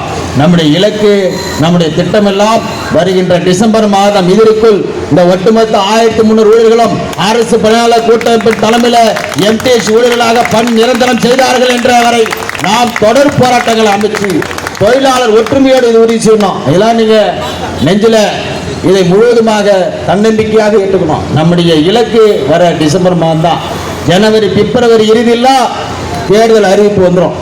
இந்த வாக்குறுதி முதலமைச்சர் கொடுத்த வாக்குறுதி 2 முறை சொல்லியிருக்கிறாங்க சட்டமன்றத்தில், 10 ஆண்டு பணி முடிச்சவங்களுக்கு செய்வேன்னு சொல்லி. நம்முடைய போராட்டம் 5 ஆண்டு கால போராட்டம். இதுக்கு முன்னுதாரணமா கதிர்காமம் அங்கே மருத்துவ கல்லூரியில் 700 பேரை நமக்கு பின்னர் வந்து நிரந்தரம் செய்திருக்கிறாங்க. அதே மேற்கோள் காட்டி அதே போலவே பாதிக்கப்பட்ட இன்றைக்கு பொதுப்பணித்துறை, ரொட்டிப்பால் ஊழியர்கள், பிஆர்டிசி ஊழியர்கள், ராஜீவ்காந்தி கால்நடை மருத்துவக் கல்லூரி ஊழியர்கள், செவிலியர்கள், ஆசிரியர்கள் என்று 3000 பேர் புதிய மாநிலம் முழுவதும் இருக்கிறாங்க. இந்த ஒட்டுமொத்த ஊழியர்களுக்கும் முதலமைச்சர் நற்காரியத்தை செய்து இந்த வாழ்க்கை கொடுப்பாங்க. அவங்க நினைச்ச மாதிரியே தேசிய ஜனநாயக கூட்டணியில் எங்களது ஆட்சியில் இந்த மாநில மக்களுக்கு, இந்த பாதிக்கப்பட்ட தொழிலாளர்களுக்கு ஜனநாயக ரீதியாக நாங்கள் நியாயத்தை கொடுத்துன்றதை கொடுப்பாங்க நாம நம்புவோம். அதே சமயத்தில் நம்முடைய கோரிக்கையான மத்திய அரசு குறைஞ்ச சட்டக்குழு 27,000 இந்த அரசாங்கம் சம்பளத்திற்கான ரசீது உடனடியாக வழங்கணும் சொல்லி இன்னைக்கு அந்த கோரிக்கை மனுவில் கொடுத்திருக்கிறோம். அதே போல 1000க்கு மேற்பட்டு இருக்கக்கூடிய இந்த காலி இடத்தை நம்முடைய ஊழியர்களை கொண்டு நிரப்பணும் சொல்லி இருக்கிறோம். இவையெல்லாம் கோப்புகளாக தயார் செய்யப்பட்டிருக்கு. அதே போல இந்த எப்பிசியில் இருங்க ஞானத்தில் கிட்டத்தட்ட 126 பேர் இருக்கிறான். நாம கூட ஏற்கனவே மனு கொடுத்தோம். என்ன கொடுத்தோம்? புதுவை காலி இடத்துல அவங்க அனுமதிக்க மாட்டோம்னு ஒரு மனு கொடுத்தோம். அப்புறம் திரும்ப பார்த்தா அந்த ஊழியர்லாம் வந்தாங்க. ஐயா நாங்கள் நீதிமன்றத்தில் உத்தரவாங்க வச்சிருக்கிறோம், நாங்கள் இன்னைக்கு வரலைங்க, 2003 வந்து 25 வருஷம் ஆகுதுங்கன்றான். அவனுக்கு எல்லாம் வயசை பார்த்தா 57, 60 கிட்டத்தட்ட நெருங்கி 1 வருஷம் 2 வருஷம் அதிகபட்சம். அவருடைய பணிக்காலம் 1 வருஷம் 2 வருஷம். அவன் என்ன பண்றான், ஐயா நாங்கள் 30 லட்சம் பணம் கொடுத்துக்கிறோங்கன்றான். சொல்ல 30 லட்சம் பணம் கொடுத்துருங்க. யாருக்குப்பா கொடுத்தீங்க? முன்னாள் அமைச்சர் மல்லாடி கிட்ட 30 லட்சம் கொடுத்து ஏமாந்துட்டேங்க. நாங்கள் பணம் கொடுத்துருக்க எதுக்கு இல்லை வழக்கு அதுன்னு சொல்லி வாங்கினாங்க. நேராக தலைமை பிரியாட்டு போனேன். பூரா பணத்தை வாங்குறீங்க, இந்த பாதிக்கப்பட்ட ஊழியர் வந்து இந்த மாதிரி பண்ணுறீங்களா? அப்போ கிட்டத்தட்ட 25 ஆண்டு காலமாக பணத்தையும் கொடுத்துட்டு ஏமாந்துருக்குன்னு இருக்கிறான். வழக்குக்குன்னு எதுக்கு? வழக்குக்குன்னு சொல்லி 30 லட்சம் பணம் தான் இருக்கிறான். ஒரு 2 லட்சம் 3 லட்சம் செலவு பண்ணாலும் அவனுக்கு என்னைக்கு நிரந்தரமாகி கொடுத்துருப்போம். நம்மகிட்ட சொல்லியிருந்தான், இந்த வழக்காடு மட்டத்துக்கு செலவு பண்ணியிருந்தான். அதே போல வார்த்தையை தான் இன்னைக்கு முதலமைச்சர் சொல்றாங்க. எல்லாம் இப்போ நீதிமன்றத்தில் உத்தரவாயினாங்க. நீதிமன்ற உத்தரவு, நீதிமன்றத்தை நாம் நாடுவது என்பது டிசம்பர் மாதத்திற்கு பின்னாடி நம்ம எடுக்க போற முடிவு. ஆக தற்சமயம் நாம் வலியுறுத்துவது, இந்த அரசாங்கத்தின் கையில் அதிகாரம் இருக்குது. நீங்கள் பாலிசி டெசிஷன் எடுக்கணும். இந்த அரசாங்கம் கொள்கை முடிவு ஒரு முறை எடுத்தா ஒரு பிரச்சனையும் இல்லை. அவங்க என்ன சொல்றாரு, உமாதேவி வழக்கு இருக்குது 2006ல் உமாதேவி வழக்கு இருக்குது. என்ன உமாதேவி வழக்கு? அவங்க நம்மளை மாதிரி ஒரு வவுச்சர் ஊழியர், அவங்க நிரந்தரம் கேட்டு போறாங்க. அதில் அவங்க வந்து இந்த மாதிரி நிரந்தரம் கொடுக்க முடியாதுன்னு ஒரு தோல்வி. இதை மேற்கோள் காட்டி தான் இன்றைக்கி மாநிலம் பூரா எல்லா இடத்துலையும் உமாதேவி கேஸ். அந்த வழக்கில் 10வது சரத்தில் சொல்லப்பட்டிருக்குது, 10 ஆண்டு காலம் தொடர்ந்து ஒருத்தர் பணி செய்கிறான்னு சொன்னால் கருணை அடிப்படையில் அரசாங்கம் கொள்கை முடிவெடுத்து அவர்களை நிரந்தரம் செய்யலாம் என்ற வரிய அதிலே மேற்கோள் காட்டியிருக்கிறாங்க. அது எல்லா சட்டமும் எதிரால ஒன்று சொல்லல. மாநில அரசாங்கம் கொள்கை முடிவெடுத்தால் நீதிமன்றம் அதில் தலையிடாதுன்னு சொல்லிட்டாங்க. இதுக்கு மேலே என்ன வேணும் முதலமைச்சருக்கு? எதை வச்சு நம்மள அவர் ஏமாத்தல பார்க்கலாம்? அது மேலே முடியாது. அதிகாரி ஒத்துக்க மாட்டேன்னு நீ சொல்ற. நீ எப்போ போட்ட அதிகாரி ஒத்துக்கல? எப்போ நீங்க போட்டீங்க? ஆக கொள்கை முடிவு நீங்க எடுங்கன்றதான் அடுத்த நம்முடைய கட்ட போராட்டமாக இருக்கணும். இன்னைக்கு இந்த கோப்பு ஃபைலாக 50-178 போட்டிருக்கிற இந்த கோப்பு செயலரை பின்னாடி போய் பார்த்தேன். அம்மா முத்தம்மா அவங்கள, ஏங்க இப்போதாங்க இது வருது, பின்னாடியே வரீங்களா? அது கூட ஃபைலில் வந்து அது பின்னாடியே பறந்து நீங்களும் வரீங்களான்னாங்க. அம்மா நான் கொடுத்து 5 மாதம் ஆகுது. கோரிக்கை 5 வருஷத்துக்கு கோரிக்கை உங்ககிட்ட இப்போ தான் அவன் அனுப்பியிருக்கிறான். அவங்க நேரம் குப்பையில் போட்டு வச்சுருந்தா இப்போ தான் அனுப்பியிருக்கான். ஏன்டே ஏமாற்றி வந்துருக்கிறான். ஆக நீங்கள் உடனடியாக அது நடவடிக்கை எடுக்கணும். வரக்கூடிய வேலைக்கிழமை நாங்கள் ஆர்ப்பாட்டம் செய்கிறோம். அதை தொடர்ந்து தொடர் போராட்டமாக அமைக்கிறோம். இன்னைக்கு தலைமை பொறியாளர் அலுவலகம், நாளைக்கு முதலமைச்சர் நோக்கி, நாளை மறுநாள் தலைமை செயலகத்தை நோக்கி எங்களுடைய போராட்டம் அமையும். அதுக்கு நீங்கள் வாய்ப்பு எடுத்துக்கூடாது, அதுக்கு நீங்கள் வாய்ப்பை உருவாக்கக்கூடாது. நீங்கள் இந்த அரசு கூட்டமைப்புடைய கோரிக்கையை கனிவோடு கேட்கணும். நியாயமான கோரிக்கை. வேலை செய்கிறோம், சம்பள பிள்ளையாக கொடுக்க மறுக்கிற என்ன பிரச்சனை? அது என்ன உங்களுக்கு பிரச்சனை? ஆக உடனடியாக நீங்கள் இவர்களை அங்கீகரிக்கணும்னு சொன்னோம். அந்த அம்மா நான் பார்த்துட்டு அந்த கோப்புக்கு என்ன நடவடிக்கை எடுக்கணும்னு சொல்லியிருக்காங்க. ஆக இந்த கோப்பு என்பது ஏதோ நீங்கள் ஏதோ தலைவர் கோப்புன்றாருன்னு சொல்லி ஃபைல் போட்டேன். இன்னைக்கு காலையில் கூட ஒரு தம்பி காரை மாவட்டத்துலேருந்து ஃபோன் பண்ணார்.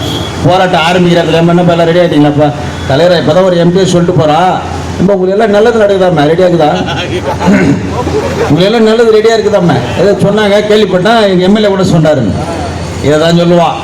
இதெல்லாம் நம்ம பழகப்பட்டது தான். இந்த பேய் கதை வாழைப்பழ கதைலாம் நம்ம பழகப்பட்டது தான். நம்ம எப்போ போராட்டம் அமைக்கிறோமோ அப்போ 2 பேரும் என்ன சொல்லுவான், வழிபோக்கெல்லாம் சொல்லிட்டு போவான். உங்கள் வேலை தான் நடந்துக்குது உள்ள.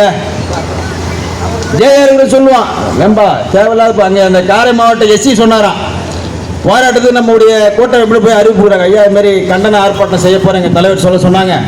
காலில் வந்து இங்கே செய்ய போகிறேன்னு கொடுத்தவொடனே, ஏன்பா இந்த நேரத்தில் போய் மேலே பண்ணுறீங்க? ஐயோ இந்த நேரத்தில் போய் மேலே செய்யாதீங்கப்பா, ஏதோ செய்யறது கூட அரசாங்கம் செய்யாமல் போயிட போகுது. ஏன்டா இப்படி சொல்லி தாண்டா 5 வருஷம் பண்ணிக்கிறீங்க. அதனால ஏன்ட்ட ஒரு தடவை பேசுவா சொல்கிறான், உங்களால் வேலையை செய்ய மாட்டேறானுங்க, இந்த 18,000 எங்கே எடுத்து போய் தான் போட போகிறான்னு தெரியலன்றான். என்னையா நீ இனிமேல் சாவனை விடுற, இனிமேல் சாவனை விடுற, எங்கள் ஆளுங்க எங்கள் ஊழியர்கள் வந்தாலே இப்படி தான் பேசுகிற, தெனாவட்டா பேசுகிற, எங்கே எடுத்து போய் போட்டு போகிறானுங்கன்ற, இவனை இதெல்லாம் எடுத்து போய் அங்கே தான் கொட்டுவானுன்ற, எவ்வளோ தான் அவனுக்கு வாரி வச்சுக்கிறான் இனிமேல் போட்டுறதுக்கு அவ்வளோ பணமாக கொடுக்குறீங்க. அவன் தடுமாறி கீழே வாரி கிடச்ச போகிறான். அவ்வளவோ எங்கள் ஆளுங்க ஊதியம் கொடுக்குறீங்க, எங்கே எடுத்து போடுவோன்னு தெரியலைங்க. அந்த 18,000 வேலையை செய்ய மாட்டானுங்க. இந்த பொதுப்பணித்துறையில் இன்றைக்கு தாங்கி நிற்குதுன்னு சொன்னால் இந்த அரசு பணியாளர் கூட்டமைப்பு சார்ந்த இந்த வவுச்சர் ஊழியர் தான் இன்னைக்கு வேலை செய்கிறான். இந்த வவுச்சர் ஊழியர் இல்லைன்னு சொன்னால் ஒரே ஒருத்தர் வேலை செய்ய மாட்டான். இன்னைக்கு அதிகாரி போல இருக்கிறான். நானும் திட்டத்து போகிறேன், என்னடா நீங்கள் ஆஃபீஸர் மாதிரி எந்த நேரம் இங்கே இருக்கிறீங்க? நம்ம அங்கே போகிறோம், காலைல 8 மணிலாம் போய் உட்காந்துடுறோம், சாயந்தரம் வரைக்கும் எழுதுறான். எந்த வேலையும் பார்க்கறது இல்லை. இவனுக்கு சனிக்கிழமை நாளும் கூட மாட்டான், சனிக்கிழமை கூட்டு வேலை வாங்குறான். ஆக அரசு அலுவலர் செய்யற வேலையை, ஒரு ஏஇ செய்யற வேலையை, ஒரு இ செய்யற வேலையை இந்த சாதாரண கடலில் உள்ள வவுச்சர் செய்யறான்றது அரசாங்கத்துக்கு வரைக்கும் அறியல. அவ்வளவு கடுமையான வேலை செய்யறான். நீங்க குடிநீர் வைக்கிறான், இந்த கழிவுடையில இந்த ரோட்ல பூரா பாருங்க, நம்ம தான் நினைப்பாங்க எல்லா இடத்துலையும் பேச்சு போறதுக்குள்ள எல்லா வேலையும் நம்ம தான் செய்யறான். ஆனா இந்த அதிகாரி என்ன நினைக்கிறான், அவன் கீழே வேலை செய்யறவன வேலை மட்டும்தான் வாங்கணும், உன்னுடைய ரத்தம் உரியணும், உன்னுடைய ரத்தத்தை மட்டும்தான் உரியணும், உன்னை சக்கையாக்கணும், உன் குடும்பத்தை பத்தி அவனுக்கு கவலை கிடையாது. யாருக்கு கவலை இருக்கணும்? உன்னுடைய குடும்பத்தை பத்தி உனக்கு தான் கவலை இருக்கணும். உன்னுடைய குடும்பத்தை பத்தி உனக்கு தான் கவலை இருக்கணும், மற்றவர்களுக்கு அவசியம் இல்லை. உனக்கு இருக்கணும். உன்னை சார்ந்திருக்கிற உடைய அரசு பணியாளர் கூட்டமைப்புக்கு அந்த கவலை இருக்குது. ஆக நீ தான் சொல்றோம், நீ இந்த உரிமை அடையணும்னா உறுதியா நிக்கணும். நம்முடைய கூட்டமைப்பு தலைமையில் என்ன மட்டும்தான் இது சாத்தியம். இதுல வேற ஏதாவது சாத்தியம் இருக்குதா? வேற ஏதாவது வழி இருக்குதா? கூட்டமைப்பு தலைமையில் போராடி நாம் இதை பெறலன்னா வேற ஏதாவது வழி இருக்குதா? மாற்று வழி இருக்குதா? யோசனை சொல்லுங்க. ஏதாவது மாற்று வழி, ஏதாவது வழி இதுவரையில் இந்த 5 வருஷத்துல ஏங்க மாற்று வழியா அவரே வந்து முதலமைச்சரை கூட்டு நமக்கு இது கொடுத்துருக்காருங்க. இல்ல இந்த பொதுப்பணித்துறை அமைச்சர் வந்து இந்த 4 வருஷம் முடி போகுது, 5 வருஷம் முடி போகுது, இன்ன வரையில ஒரே ஒரு நேரம், ஒரே ஒரு நாள் 1500 பேர் வேலை செய்யறாங்க துறையில. அவனுக்கு என்ன நியாயம் நடந்திருக்கு? இதுவரையில ஒரே ஒரு கமிட்டி, ஒரு மீட்டிங், ஒரு கூட்டம் இதுவரையில தான் இருக்குமா? நம்முடைய கூட்டமைப்பு போராட்டத்தை முன்னெடுத்து அதற்கான உரிமையை நீ கொடுக்கணும்னு கேட்கும் போது அதை பத்தி யோசனை பண்ணுவாங்க. அதை பத்தி என்ன யோசனை பண்ண எடுத்தோன்னே ஏதோ அங்கே போட்டாங்கன்னு கண்ணாமலான்னு கேள்வி கேட்டாங்களாம், ஏதான் பேசுவான். இங்க இருக்கக்கூடிய எதிர்கட்சியோட வேலை என்ன? எதிர்கட்சியோட வேலை என்ன? ஒரு போராட்டம் செய்யறாங்கன்னு சொன்னா நம்ம போய் நாடுறோம். யாரை எடுத்து போராட்டம் பண்றோம்? ஆளுங்கட்சி எதிர்த்து. அப்ப எதிர்கட்சியில் இருக்கிற ஜனநாயக முறைப்படி அடுத்த அதிகாரம் எதிர்கட்சியினர் போய் கொடுக்குறோம். ஐயா இது மாதிரி நாங்கள் போராட்டம் பண்றோம், வாங்க. அவங்களே தான் கேட்குறாங்க, வரவா கூட்டமாக பார்த்தா நம்மளும் போனது ஆடு போய் வரவான்னு கேட்குறாங்க, வாங்கன்றோம். போராட்டத்தை வந்து என்ன பண்றாங்க? முதலமைச்சர் போய் ஏங்க நானும் தாங்க போனேன், என்னங்க உங்களை இப்படி பேசுறாங்க? போன தடவை இந்த 18 வாங்கும்போது மோசமா பேசுறானுங்க, வாயில வந்ததெல்லாம் பேசுறானு, பொட்டச்சு அதுக்கு மேலே திட்டுவாளுங்க உங்களை, இப்படிலாம் பேசுறானு. ஒண்ணுமே பேசுறது கிடையாது. நாம இப்ப வரைக்கும் என்ன பேசுறோம்? இந்த 2 மணி நேரம் இப்ப நடந்திருக்குது இந்த ஆர்ப்பாட்டம். நியாயத்தை கேட்கிறோம், உங்களுக்கான சட்ட வழிமுறைகளை சொல்றோம், உங்ககிட்ட அதிகாரம் இருக்குதுன்னு சொல்றோம், அரசியலமைப்பு கொடுத்திருக்கிற அதிகாரத்தை நீங்க சரியாக பயன்படுத்துங்கன்னு சொல்றோம். ஜனநாயக தேசிய ஜனநாயக கூட்டணி ஆட்சி நடக்குதுன்னு சொல்றீங்களே, ஜனநாயகங்களுக்கு மறுக்கப்படுதுன்னு உரிமையை கேட்கிறோம். அப்ப இந்த நியாயத்தை நம்ம கேட்டா இவங்களுக்கு கஷ்டமா இருக்கு. இதை 1க்கு 2 போய் எதிர்கட்சி சொல்றாங்க, மோசமா பேசுறாங்க. இப்ப நமக்கு யாரும் ஆதரவு இல்லை, எதிர்கட்சியோடைய ஆதரவு இல்லை. எதிர்கட்சி யாரோ நீங்க நினைக்கிற மாதிரி வரல, வரவங்க முதலமைச்சர் கூட நீங்க சொல்றாங்க. இந்த ஆளுங்கட்சி சட்டமன்ற உறுப்பினர் ஒன்றும் கேட்க மாட்டாங்க. என்ன எதிர்கட்சி எம்எல்ஏ எந்த நேரமும் எல்லா வேலையும் பார்த்துக்கிறாங்க, அவர்களுக்கு வேலை நடக்குது, அவங்களுக்கு தேவையானது நடக்குது. உன்னை பத்தி யாரும் கவலைப்பட அக்கறைப்பட தேவையில்லை, அது அவசியம் உங்களுக்கு இல்லை. உனக்கான அக்கறை யாருக்கு இருக்கணும்? உனக்கு நியாயம் கிடைக்குன்னா உன் குடும்பத்துக்கான அக்கறை உனக்கு தான் இருக்கும். நாளைக்கு நம்ம சமுதாயம் வாழணும், நம்முடைய தலைமுறை வாழணும்னு சொன்னா நமக்கான அங்கீகாரத்தை நாம் அடையணும். அதற்கு இருக்கிற நமக்கான வாய்ப்பு, அதுக்கு இருக்கிற நமக்கான வாய்ப்பை உருவாக்கக்கூடிய அமைப்பு அரசு பணியாளர் கூட்டமைப்பு என்பதை மட்டும் நாம் மனதில் ஏற்றுக்கொண்டு வரக்கூடிய காலங்களில் வலுவான தொடர் போராட்டங்கள் அமைத்து நாம் இந்த வெற்றியை அடைந்தாகணும். இன்றைக்கு இந்த 10 அம்ச கோரிக்கைகளை என்ன அம்சம் நம்ம கோரிக்கை கொடுத்துருக்குறோம். 14 ஆண்டு புதுவை பொதுப்பணித்துறையில வவுச்சர் ஊழியர் செய்யறவங்கள பணி நிரந்தரம் செய்யணும்னு முதல் கோரிக்கை நம்ம வச்சிருக்கிறோம். செஞ்சவங்களை இந்த சட்டமன்றத்தில் கொடுத்த வாக்குறுதியை நிறைவேற்ற 2வது கொடுத்திருக்கிறோம். மத்திய அரசுடைய குறைந்தபட்ச சட்டக்குழு 26,910 ரூபா இன்னைக்கு 7வது ஊதிய குழு பரிந்துரை பண்றத உடனடியா நீங்க அமல்படுத்தணும் சொல்லியிருக்கிறோம். பிஎஃப் இஎஸ்சி உள்ள இரவு பணி உள்ளிட்ட சலுகைகளை எங்களுக்கு கொடுக்கணும்னு சொல்றோம். நீதிமன்றம் இன்னைக்கு சொல்லியிருக்குது, வேலை செஞ்சா அவனுக்கு ஊதியத்துக்கு உண்டான ரசீதை கொடுக்கணும், பேமில கொடுக்கணும்னு சொல்லிக்குது, அதை கொடுங்கன்னு கேட்கிறோம். சம வேலைக்கு சம ஊதியம் சொல்றான், 70,000 கொடுக்குற அந்த வேலை செய்யறோம். நாங்க என்ன செய்யறோம்? தம்பி நினைக்கிறோம், அவெல்லாம் பார்த்தோன்னா ஆபீசர் வேலை செய்யறான், பில்ல போடுற அதை பண்ண என்ன பண்றான். அப்ப அவன் ₹1,00,000 செய்யற வேலையை அவன் செய்யறான். லட்சம் தேவையில்லை எங்களுக்கு, குறைஞ்சபட்சம் இன்னைக்கு கதிரியாமத்தில் கொடுக்குற மாதிரி அந்த 40,000 கொடுத்தா கூட போதும், அதுக்கு அடிப்படை சம்பளமா அந்த 27,000 கொடுங்கன்னு சொல்றோம். இன்னைக்கு 1500 காலி பணியிடம் இருக்குது, அது எங்களை கொண்டுதான் நிரப்பணும்னு சொல்றோம். இன்னைக்கு ஒரிசா அரசாங்கம் மற்ற தமிழக அரசாங்கம் எடுத்தது போல ஒரு கொள்கை முடிவு எடுத்து எங்களை நிரந்தரம் செய்யுங்கன்னு சொல்றோம். நம்ம நிரந்தரம் பண்ண என்ன பண்ணுவோம்? அதுக்கு முன்னாடி இந்த ஆளுக்கு இதுன்னுவான், யாருமே இல்லை. இப்போ எல்லாம் காலியாக இருக்குது. நம்ம முன்னாடி ஒரே ஒரு ஆள் இந்த 126 பேர் தான். அவங்களையும் போட்டு சொல்கிறோம். மற்றவன குடும்பத்தை அவனுக்கு கொடுக்காத, அவனுக்கு குடி எடுத்து தான் நாங்கள் வாழணும். அரசு பணியாளர் கூட்டமைப்பு எந்த காலத்தில் எந்த நேரத்தில் நாங்கள் கோரிக்கை வைக்க மாட்டோம். பாதிக்கப்பட்ட யாரும் இருந்தாலும் கொடுங்கன்னு சொல்கிறோம். நாங்கள் தான் போராட்டம் பண்ணக்கூடியவர்கள். நாங்கள் தான் இன்னைக்கு குரலோட இருக்கிறோம். எங்கள் குரல் ஓங்கி ஒலிக்கும். எங்களுடைய தோழர்கள் இது கவனீர்ப்பு ஆர்ப்பாட்டம் இருக்கிறோம். இன்னும் நாங்கள் உரிமை மீட்பு ஆர்ப்பாட்டமாக அமைச்சு சொன்னா இன்னும் வலுவாக எங்களது குரல் ஓங்கி ஒலிக்கும். ஆக நாங்கள் இன்னைக்கு பெற்று கொடுத்தா இருக்கட்டும், எல்லாருக்கும் செய்யுங்கன்னு சொல்றோம். ஆக இந்த 10 அம்ச கோரிக்கைகளை நாம வலியுறுத்தி தான் இந்த கவனீர்ப்பு ஆர்ப்பாட்டம் இன்னைக்கு நம்ம நடத்திருக்கிறோம். இந்த ஆர்ப்பாட்டம் ஒரு வெற்றிகரமாக புதுவை, காரைக்கால், ஏனம் இந்த 3 பிராந்தியத்திலும் மிகவும் சிறப்பான முறையில் நம்முடைய ஒற்றுமையை வலிமைப்படுத்தும் விதமாக இந்த ஆர்ப்பாட்டம் இன்றைக்கு அமைந்திருக்கிறது. 100% இந்த ஆர்ப்பாட்டம் அரசு பணியாளர் கூட்டமைப்பின் கீழே நாம் எப்படி இல்லாத ஒரு 100 நாள் வேலை திட்டத்தை இன்றைக்கு 18,000 அரசு கருவூலம் மூலம் இன்றைக்கு நம்முடைய புரட்சி கொண்டு எடுத்து வந்தோமோ, அதே போல நம்முடைய கூட்டமைப்பு தலைமை இன்றைக்கு நாம் அண்ணன் தம்பியாய் ஓர்தால் பிள்ளையாய் கூட்டமைப்பு காட்டுகிற திசை நோக்கி பாய்கிற கூட்டமாக நாம் எல்லாம் மாறி இந்த உரிமையை நிச்சயமாக நாம் அடைவோம். அடுத்த வாரம் இன்னைக்கு சாதனமே பேசுவேன். இன்னைக்கு சாதனமே தலைமை பொறியாளர் இது கொடுத்து என்ன நடவடிக்கைன்னு பேசுவோம். அடுத்து அவர்களுடைய கோப்புடைய நகர்வு நாளை மறுநாளோ அல்லது இந்த வாரமோ செயலர் அவர்கள் இந்த கோப்பு மீது நடவடிக்கை எடுக்கணும். இது நடவடிக்கை எடுத்து உடனடியாக நிறைவேற்றணும். அதற்குண்டான வேலையை அவர்கள் செய்கிறால பார்ப்போம். 2-3 நாள் மீண்டும் அடுத்த வாரம் இந்த அரசாங்கத்தை எதிர்த்து இந்த பொதுப்படுத்த நிர்வாகத்தை எடுத்து அடுத்த கட்ட போராட்டத்தை நம்முடைய கூட்டமைப்பு அடக்கும்.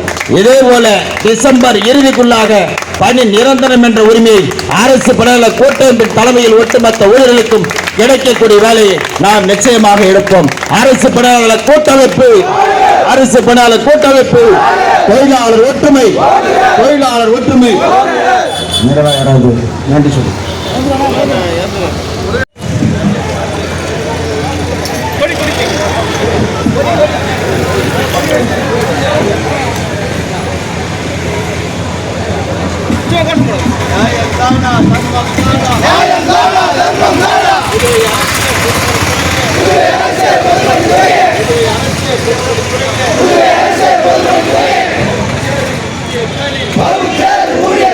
நியாயமான கோரிக்கையை உடனடியாக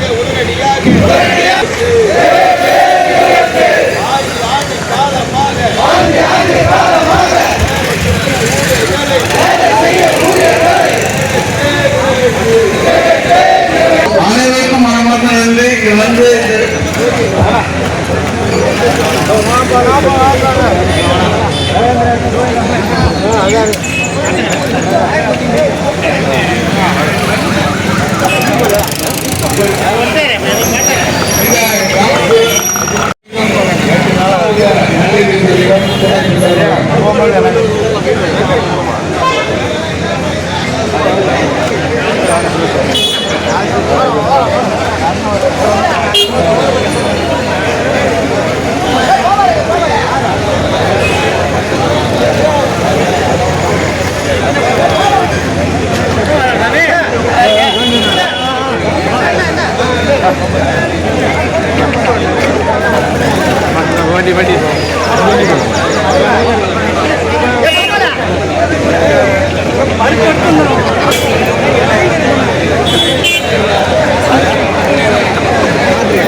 Right.